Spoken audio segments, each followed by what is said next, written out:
the BBC under fire over the past week. This Gaza documentary, which is an absolute and utter crock of nonsense. They paid 400,000 quid. Some of it made its way to Hamas, it would appear. An open letter has now been sent by over 200 entertainment industry figures, including Ozzy and Sharon Osbourne, saying basically, what is the BBC going to do about this? They need a full investigation about this anti-Israel bias that continually raises its ugly head. David, a very good morning to you.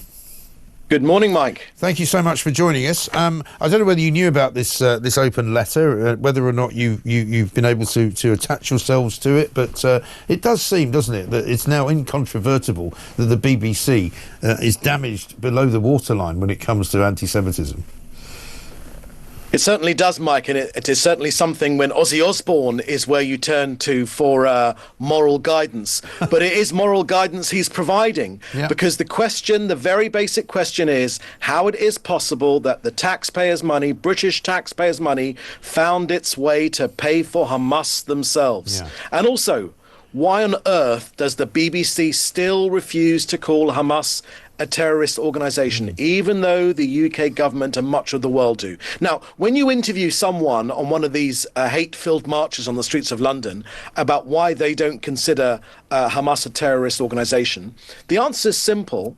You know, it's because they want Hamas to win. Yeah. And I fear that for the BBC, the answer is exactly the same. They don't call Hamas terrorists because they don't believe Hamas terrorists, and potentially that means they want Hamas to win. But we're here in Israel to stop that happening. Yeah, of course. And I mean, Tim Davie, the Director General, was in Parliament last week answering questions before a select committee. And he actually came out with the words. He got himself on Plank of the Week as a result of this, my show that goes out on a Friday night, because he actually said, you know, the BBC's got one of the most trusted brands in the world. To which I said, well, maybe in Gaza they're very trusted, but they're not trusted actually in Britain anymore. Absolutely.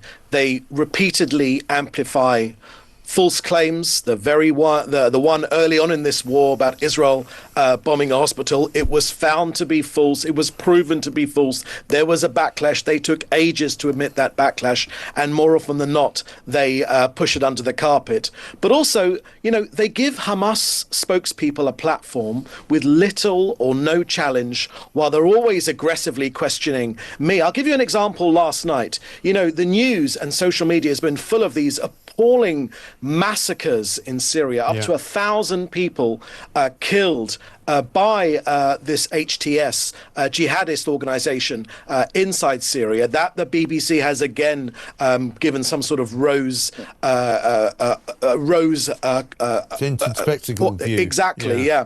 And still, you know, and they came straight to me to ask me difficult questions. So it's clear that then when there is news proving the deadly nature of these jihadists in our region, they do everything they can to try and divert the attention by attacking Israel. That's precisely what they did with me last night. Well, it wouldn't surprise you to know that Jeremy Bowen, of these parts, the so-called special foreign correspondent, and very experienced man as well, who used to be nowhere near as deranged as he is now, was filmed actually walking around in the presidential palace of Syria with the new leader Ahmad al-Sharaa, who is of course a former member of Al-Qaeda. He may still be. He's a jihadist, he's a terrorist, he's a criminal, sort of more or less fawning over him, you know, touching him, putting his arm around him, you know, smiling with him, as if this guy was in some way the deliverance of the new Messiah.